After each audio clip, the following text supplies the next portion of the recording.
And, as I mentioned, as I promised, that the month of October, we are going to be looking at our education system, the products that we produce from this education system that we have, but also the impact in the workplace. A lot of our young people are really suffering in the workplace.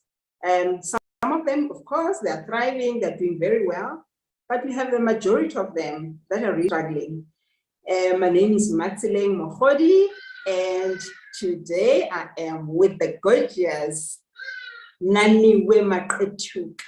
I get was introduce Nani, and thank you so much for. Thank you. How can I even top that? I'm now trying to look gorgeous, as you say, gorgeous. Thanks, Madeleine. He's introducing. I'm a neuroscience coach, but more than anything, I like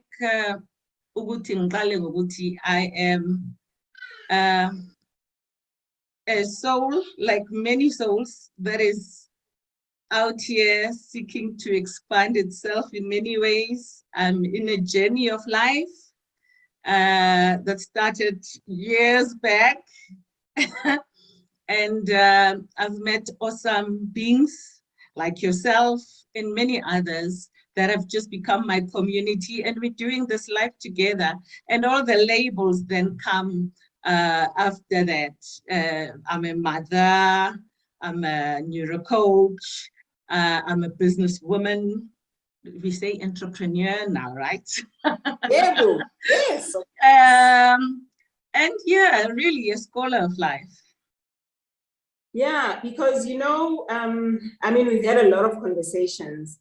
And one of the things about you is that, you don't have to say a lot, but there is something about you. And obviously that comes from something. What I know is that, for all these years that I've known you, you bring this calmness with you. Even, obviously, everybody has got challenges, but you manage to just slide through it and you just live your life.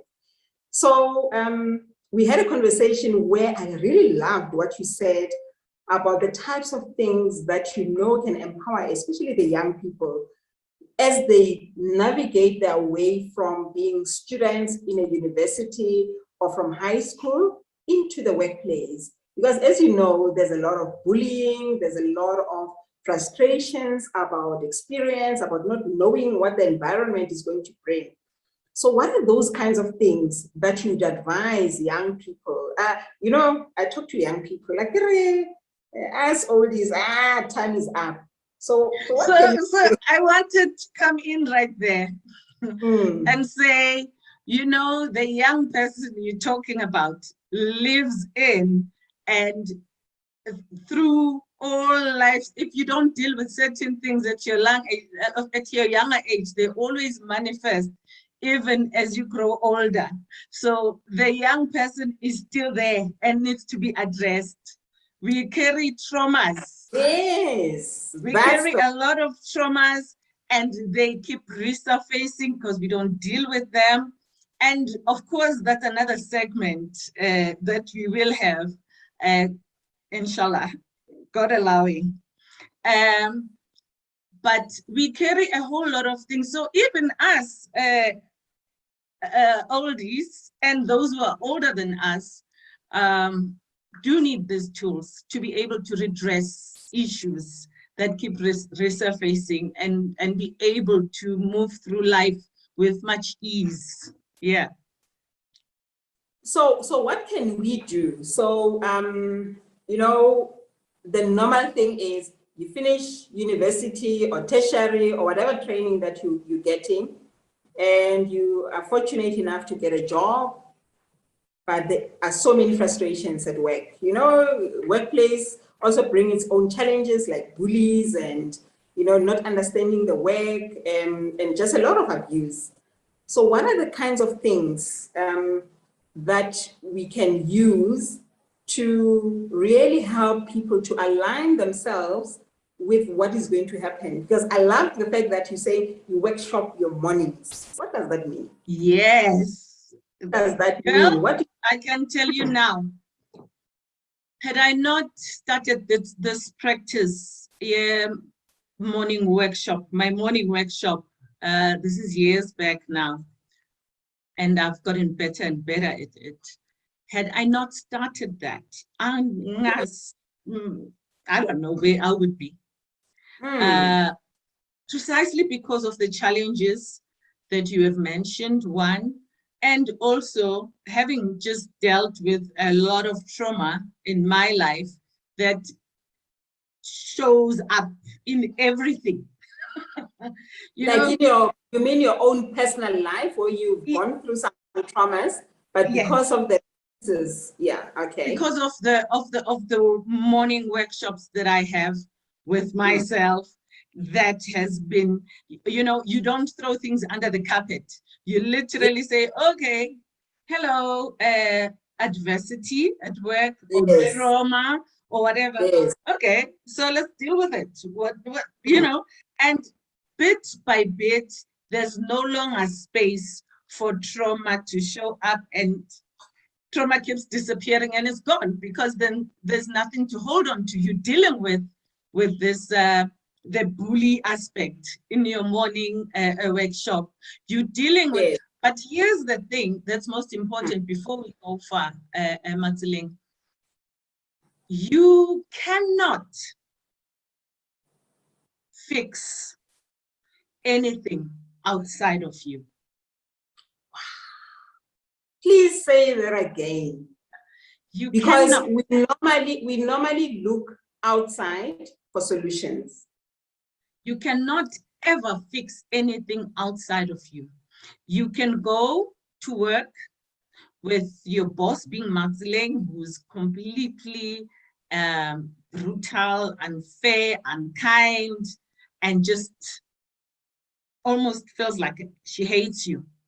Can I tell you something? You can go to work and say, today I'm going to tell her off. That doesn't fix anything. That doesn't fix Matseling. It depletes from you instead. Or you can say, Bazomtola. You will never be able to fix any situation around you from outside of you. It always has to come from within. This is why the morning rituals, the workshop, if you want to have it that way, this is why it is so important, because you are dealing with you. Yes. It is the work that you do within yourself to anchor yourself, so that as you walk out and start your day, no one can pull a rug under your feet. Nothing can just happen by coincidence. Nothing. You are anchored. You are good. So what kinds of those what are you talking about? I mean, if you say you're preparing yourself, different people have got different rituals. And the part is when we continue with certain rituals or no rituals, and life still doesn't work. So what are those kinds of rituals that you're talking about? Is it like having music before? What are those? Every morning. Yeah, I'm the queen of calm, You're always like, no, I must, in fact, I need to disclose that I am no master of anything. I am also in a journey. I'm pretty much a sage like any other, but as we learn, we teach and we share the information to make the world a better place for all of us, So, yes, there are rituals, and you will find someone saying, oh, I pray every morning at 3 a.m. I wake up and I pray, but this thing is not going away. Or every morning before we leave, I call the kids, we hold hands and we pray, but I still walk into this situation. I feel, I feel defeated, depleted as soon as I walk into that office and all that. So prayer is good. But praying to whom and how? most of the time we sabotage our own prayers, you know, in many ways. But most importantly, what is your relationship to the one you are praying to? Are you praying to someone who's up in the sky or anything? So you need to fix, when we speak of alignment, we are spiritual beings, because when we die, this just dies and loses form and everything, but your spirit lives on. And thus we are spiritual beings having a human experience. Now, what is alignment to your inner being? Alignment to your inner being is literally, in a very simplistic way, I'd say synchronizing yourself to the mission of your inner being. Literally, just tuning in to God, if you want to put it like that, within you. Tuning into whatever superpower that you need to stop and tune in, so that when you walk, you know you have fully surrendered your thoughts in the way that would say, or whatever. You have fully surrendered it all to say, you know what, I am pulling back as me, inner being. God, just literally guide me. So you are in tune with your inner being, your source. I believe in source, you, the real you, and we all have that, and that is God that resides within us. And look, I come from a very staunch Christian background, you know, very staunch. And I have always seen God as, growing up, I've seen God as the external being that is up there in heaven. Even as the Bible keeps saying to everyone that the kingdom doesn't come by observation, but it is within you. We still don't get that. So says the Bible that we read. We still don't get that. We still want to see this external God who's going to come with a white horse one day with long beard, most likely a white person. That's how we've been taught, right? So the inner being, that is where God resides. That is the kingdom within. That is your sacred space, your inner being, the true you, the source. Yeah. So are you saying that it's that kind of thing where when you discover that everything that you need is within God, and everything that you need for you to thrive lies within, and that prepares you for your workplace, that prepares you for the bigger challenges outside. So I know you do a lot of meditation and yoga. What are other kinds of things that people could do? Because, you know, somebody like very recently said something that was so eye-opening. She said, when you run a marathon in your flip-flops, you're going to stumble and fall. It's going to be very hard for you. I love that. And it's not because you can't run, but it's because you're wearing the wrong shoes. I love and that. You're going to judge other people that they have prevented you from being the best runner. So would you say that something like that could apply maybe in our lives? That is a perfect we've analogy. got the skills. Yeah, we've got the skills, but we get into the workplace and we don't thrive, we don't succeed. What do you think could be done? Because like I said, Mina, I'm for the youth. Ni youth and dollar maybe. So Mathaling, we needed to start where we started, to just give a foundation that you can never fix anything outside of yourself. Everything is within. So one of the things, number one, that one would have to do as a tool of, or as in terms of your analogy, getting proper socks and running shoes for the race.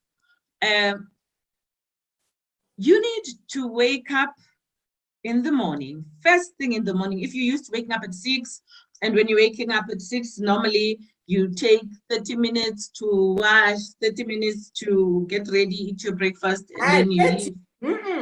Nani, 30 minutes to wash, 5 minutes. Yes. Well, she's How many? I'm joking. I didn't want people to say that one doesn't wash because my showers are so swift. So here's the thing. Can you not afford yourself 30 minutes before that? So wake up at 5:30 and just wake up to be with yourself. Have your quiet time. What do you do in this quiet time to equip yourself? You know, when you speak of meditation, people think you're talking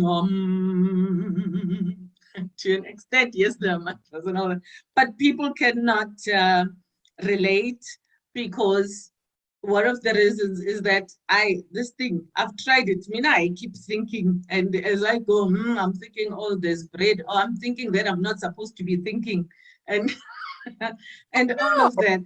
Yeah. And so you've got to know what you're doing. You've got to know. Here's the thing. It's a how practice. to meditate. You've got to. Meditation is like driving a car. You cannot take a 16-year-old or 19 vehicle. I could not. I'll make an example. No vehicle. I could not just take vehicle and throw him in the car and say, drive us to Durban, without him having had a lesson or some form of or writing a learner's license, reading the signs and all that. So it's a practice. Or even when he's got that, I still cannot say, okay, you're ready to drive alone to buy groceries, because the traffic cops need to see a license from a driver. So meditation is much like that. You need to be kind to yourself, right? And understand that meditation is not an art of stopping the thoughts, but is an art of finding yourself and that balance through the thoughts, such that the thoughts come in and you are able to allow them out without following them. You get to that point where you are able to dismiss them out. They come in, they don't bother you anymore. So you focus on your breathing, like, I'm telling you, it took me a good 7 to 9 months to master the art of meditation. And I never stopped it. I did it every day. Sometimes it's, I don't know what I'm doing. But I got the hang of it at some point. And when I got the hang of it, it got better and better and better. So there are different types of meditation that lead you to the same place. You can do meditation that's got music, or that is prompted by someone guiding you, guided meditation. At least you are listening to someone, right? It's not like you are fumbling or anything. That person guiding you, following those prompts, following the prompts and the breathing and all that. It's much better, especially for a beginner, even though guided meditation works at all levels. I'm not saying it's just for beginners. There's, what I love the most now that I do every morning is I'm able to literally sit down, clear my space, clear the energy, and start just breathing in and out and going into the meditative state. And anyway, this is anywhere at any point. I have practiced enough to be able to get there when I need to. But every morning I do it. And this puts me into alignment with my inner being. I feel anchored.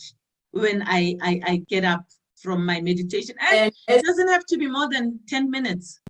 Yeah. And as you go out to face the day, does that help you to deal with challenges, to deal with people, to deal with drivers on the road? In fact, you see challenges differently. You see challenges from a different perspective because you have removed the resistance. What meditation does, it removes resistance. Because remember, when there's a problem here, I build my own resistance of it. And maybe I have a resistance towards this boss of mine or colleagues or the lecturer or whoever else. And it keeps building. The momentum goes up, and then they frustrate me. I can say all sorts of nasty words about them. But what meditation does, you cannot reach that state and still have the resistance. It releases the resistance. So by the time you walk out and you see the boss, you see them for who they are, and you are dealing with the problem internally, not externally, as we said earlier. Yeah, and this doesn't have to take anything more than 10 minutes, 15. I've gone to a whole lot of minutes. I need to stop myself sometimes a day on a meeting. No, but I love the state. So sometimes it's important to do that, because if you think about it, we've got 24 hours in a day. How much of those 24 hours do we really give to ourselves? Because also, if we say, okay, through sleeping, when you're sleeping, so you haven't dealt with your own stuff. So no, you haven't. In the 24 hours, do you really say, this 1 hour is for me? Because remember, some of the time you give it to people on TV, you watch like 8 hours and it is best, Martin, for the purpose of setting up your day, the tone of your day. It is best to do it early morning, first thing when you wake up. It's best to do that. A lot of people say, especially if you're running a business or if you're working, it's important that you wake up early so that you can plan your day, do all the things that you need to do before you really face the day. So what you're saying is really, really important. Yeah. The other tool, unless you still want to ask anything around meditation. No, actually, when you mentioned Biko and the car, one of my favorite gurus once said, so what we tend to do is, when you think about a car, you get into a car, you've never driven before, but you've seen what they do. They put the key, there are pedals, and and you get lucky, you can drive, and it's safe. You can touch here and there. However, you don't really know how it operates. You just get lucky that you can move from point A to point B. And he said it's the same thing with human beings. Just because we are growing, we are eating, reproducing, and just responding to life does not necessarily mean that we are living. It simply means we just... I love that so much. I often say, I did not come here to merely exist. I did not come here to merely exist. I am here to live life fully, abundantly, to learn, to have my contrast, which are those moments that are not so pleasant, learn from them because they teach me what it is that I want. I did not come here to just wake up, go to work, come back to sleep. There's life. There's life. I need to be excited about things. I need to test certain things. You have to be the driver as opposed to... Yeah, you cannot be a passenger. You cannot be passive. Remember, if you don't drive it, other people will drive it for you. Absolutely. If you don't have your own life, you are going to go with anybody can tell you what to do, and you just go because you don't have your own call, right? Yes. So yes. I wanted to say on meditation. the workplace, Naniwe. I want you to take us to the workplace. So Angiti, what you are doing now with this meditation, with then the next thing is your gratitude journal. This is my workshop in the morning. And this relates so much to our everyday life at work, at school, and so on. After I do my meditation, I do a gratitude journal. List 10 things that you're grateful for. 10 things. That is a big shift from whatever space you were in. It shifts you to a space where you look at things differently. What do I mean? I mean, if I say I'm grateful for my job, I'm grateful for the fact that, I'm grateful for my comfortable home. I'm grateful for awesome sleep that is restful. But here's the trick. You always have to put a because. Because we can just write a gratitude journal. I'm grateful for my salary. I'm grateful for my kids. I'm grateful. Not, yes, you're grateful, but if you want a bigger impact. Yeah. I would say I'm grateful for my friendship with Matsileng because it enhances my life, because she brings so much knowledge, joy, and just a different perspective into my life every day. I'm grateful for my body because it is well nurtured. It looks beautiful because it carries me everywhere where I need to be, because it is healthy. You know, that because kind of expands things, you know. So and at the end you say thank you.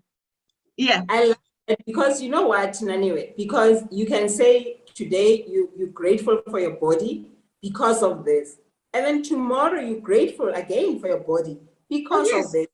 Absolutely. Context, I love that. Context changes. You know, I'm grateful for health because it is a gift of life. It allows me to be. It allows me, I mean, my senses, my body, my organs, they function well. And there's so much to be grateful for. You can never run out of that. When I started the practice, I thought, 10. 10. And now I find myself passing the list. I have to say, yo, time to go to work, let me stop. So, and then with all of them, when you say them out loud, you say, thank you, thank you, thank you. You're thanking God. You want to say you're thanking the universe. That's also good. You're just thanking that higher being that resides within you for all of this, because you don't take anything for granted. Now, then you are ready. You are ready. There are many other things you could be doing. You could, one of the other things that just put me into great alignment is music. You know, baby, it's you. You're the one I love. I dance to myself. Myself. You know? Yes. And you don't have to know how to sing like us. You can just listen and dance, my friend. As long as you can speak, you don't have to. It's fine. Yeah. And things like music. I love having my coffee steps, just going, thank you, thank you, thank you with every step, because sometimes we're not conscious. We just live by coincidence, and we do things, we take things for granted.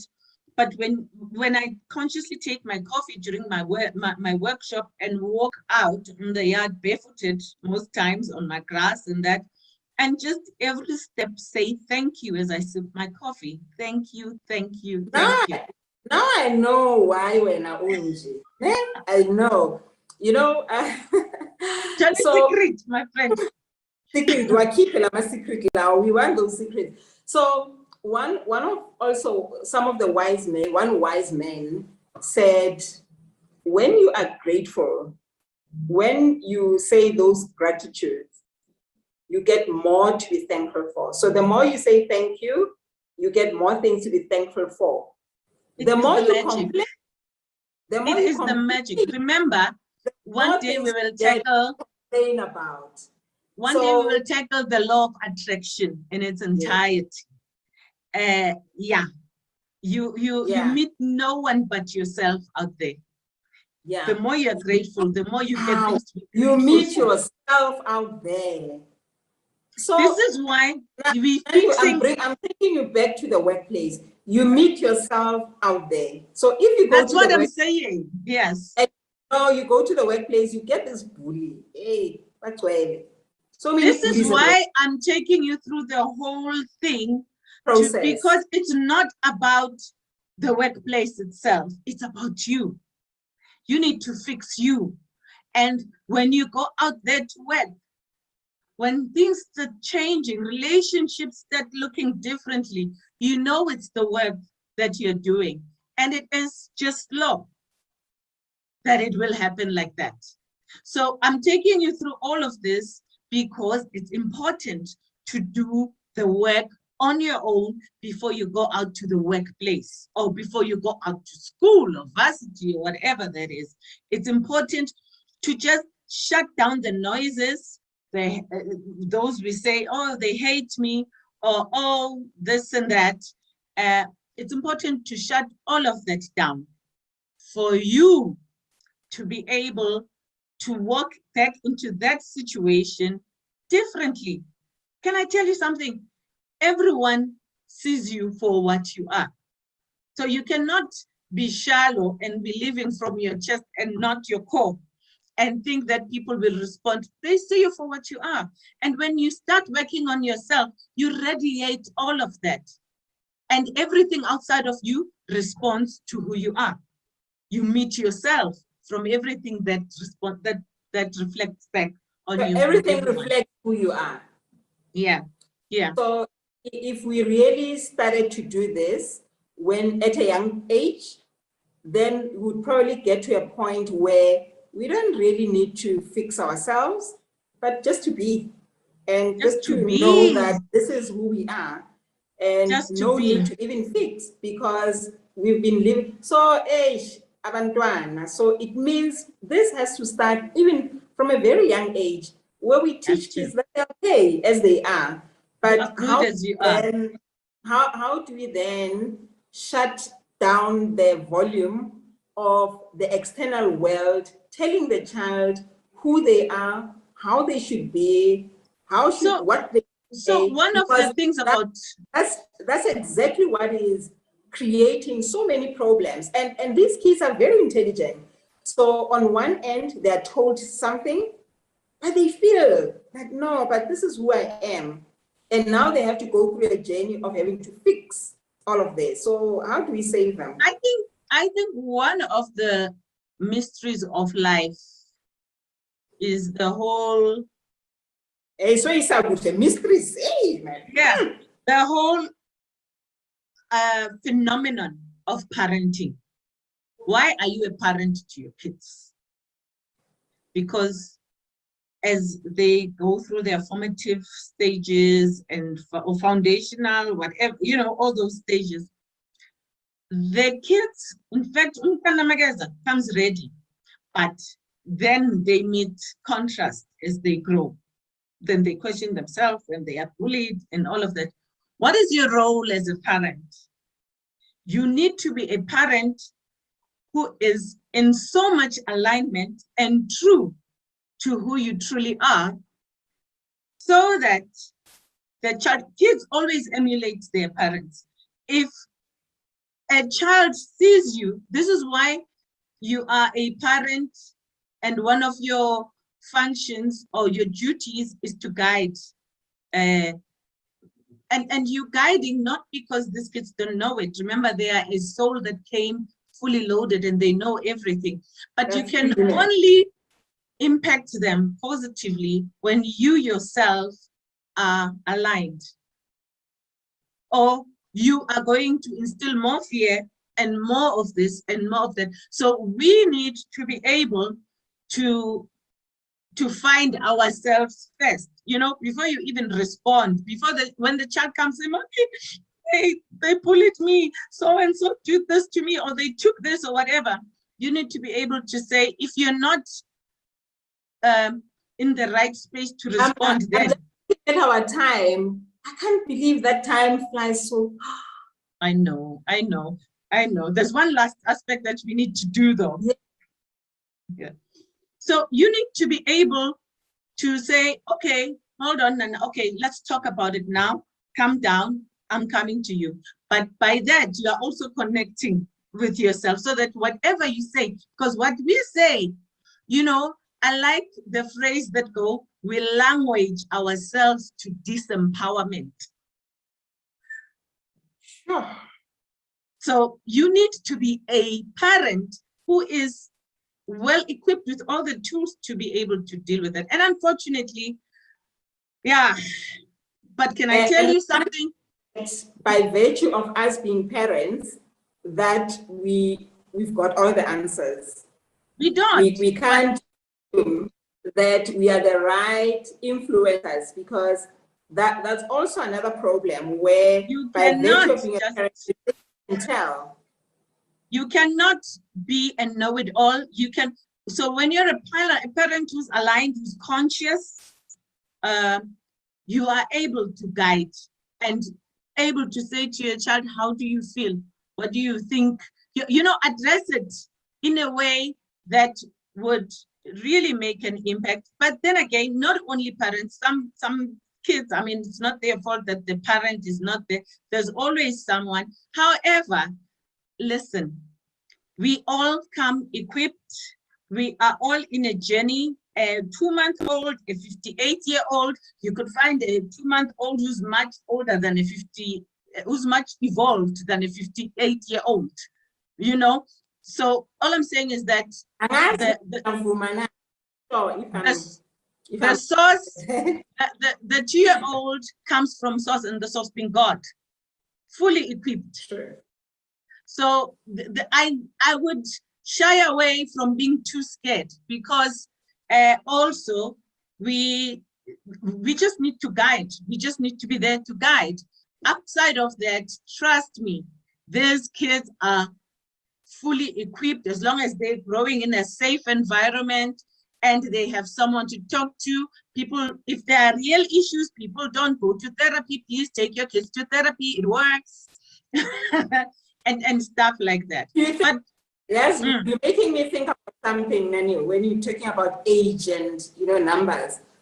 I'm just thinking now, with maybe 1 to 50, there must be a world or some country that's for 50-year-olds and above. Yeah. Huh? What do you think? Yeah. So 50-year-olds, we go somewhere and we live there. And then we leave young people to recreate, to innovate. No. Because I'm telling you, a lot of things we can't unlearn. They're so ingrained in us that it's very difficult to change. But a lot of problems are because of us oldies insisting that this is how things are done, this is what needs to be done. And you look at these young people, 20-something-year-olds, 30-year-olds, they're extremely intelligent, but they are still belonging to learn. We cannot be shipped to the planet. There's a lot to learn from the young ones. How are we going to learn and evolve? Don't ship. The young ones must stay and fix the world age. They don't want to be fixing. Fix what? Why do you mess this up and expect don't ship us, my things? friend. Don't ship us to a different planet. We need the young ones to equip us as well. Because remember, we are eternal beings. I'm still most likely going to come back as a young one. I need to come back evolved. Yes. Yes. So going back to the workplace, there's also one tool that I really, really like. And it's called the list of positive aspects. Right? I've got this very hostile environment that I'm working in. And I literally go there because I need my salary. And not only that, I'm even attending therapy because I'm just not coping. It's too toxic, or whether it's the boss or colleagues or whatever. So one of the things, if one is going through that, one of the tools that really work well is a list of positive aspects. Whatever your issue is, say, just give me a scenario or a subject that could be. Let's say in the workplace, there's a boss that criticizes everything that you submit, whether you do your project on time or, they just criticize, they find the fault. Here's Pete, who will tell you, I've been with this company for 40 years, before you were even born. We don't do it like that here. And Pete is always walking around with this red pen. Whoop, whoop. What did he say? Pete. Okay. Woo-wee. Come back. Come back. So Pete is always walking around with this red pen. Whatever you do, because of culture, number one, he's been there for 40 years and he's refusing to evolve, So culture just doesn't click, and he's just not liking anything that you come up with. It's a new age thing or new whatever. You think you know better. So one of the things, because you still want to work here, you need to work here, but this thing has just become such a toxic situation for you. The list of positive aspects then takes you out of that. What do I mean? You deliberately bring yourself to a more positive space in your workplace. How so? When you wake up, in your workshop, if that's one of the things you need to be doing, there are a whole lot of things you do in the workshop, and we will talk about them as time goes on, when God allows. So you write a list of the things that are actually beneficial to you from Pete. Pete has institutional history or knowledge. Click. That's a positive. Wow, Pete is always early. I could learn a thing or two from that. He has his coffee outside before he starts work because he's got enough time. 3. When Pete criticizes me, then next time I make sure that I do my work thoroughly. So yeah, I learn more. I do my work thoroughly and I learn more. What is this doing to the pit monster? Eating the pit monster bit by bit. We are dismantling it. Pete, what? Just say something else that is positive. So Pete makes me remember to align my day before I leave, because I remember to prepare myself. That's a positive.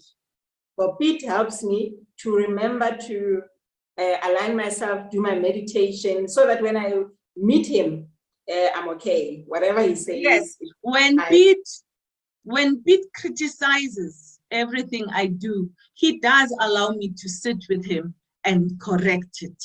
So when I do not resist Pete, I get what he's saying. And Pete helps me to make sure that I don't relax. And when I'm the best and the business can't do anything without me in that aspect, then I become indispensable for the company. I become indispensable. Yes. And you just positive aspects about that particular situation that is heavy on you. Yeah. Because so can I tell you something, my friend? Every coin has two sides to it. Every coin has two sides to it. You can always find something about whatever. There's always something.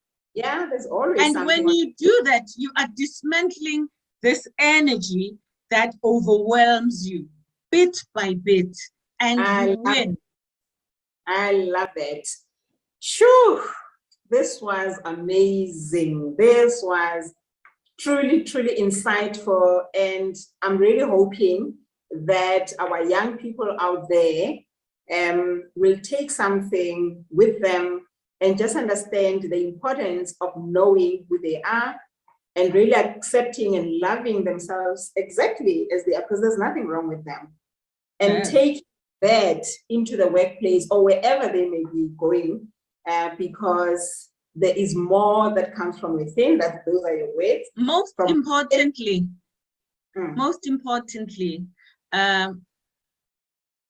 besides living unapologetically and moving from the perspective of knowing who they are, they need, you see, it's different when you say, this is who I am. I am stubborn and I know it all and there's nothing you can, this is who I am. They just have to deal. There's a difference between that and moving from an authentic place. And an authentic place you find when you are in alignment. Then the ego is no longer there that says, this is who I am. It's no longer there. When you say, this is me, you show up, you don't even have to open your mouth. Your presence is enough to shift the room. This is so powerful. So the biggest word for today's session is alignment. Yeah, alignment to who you are, because I'm sure Namunkulu comes to bless you, Agatoli, because you're not you. You're there. Because you are born anyway, so you don't even get those blessings because you are looking for blessings. Anything you get that is positive, because you're not being yourself, you're not being true to yourself. So I would like, thank you so much. And I'm really hoping that we can do this again, because ustate amayama topic which are not for today. And I didn't even want to go there, but thank you so much. I really enjoyed, I really learned a lot from you. And I know that just a little bit out of this, somebody will take something that will really change their lives. And thank you so much. Thank you, and have a good pleasure. Thank you so much for the platform. This is so important. You have no idea. You have no idea. You're doing great work. You're doing God's work. Thank you so much. So I'm aligned. Do I get a tip? Absolutely, my friend. Thank you. No, thank you so much. Thanks, we'll topic anytime. Yeah, but thank you for really sharing and for teaching us these gems of life, and we are taking those with us into the next step. We are all learning as we go. That's a hymn of 5 a.m. exam. Yebo, 5 a.m. club. Okay. Thanks, my darling. Bye-bye. Okay then. Bye.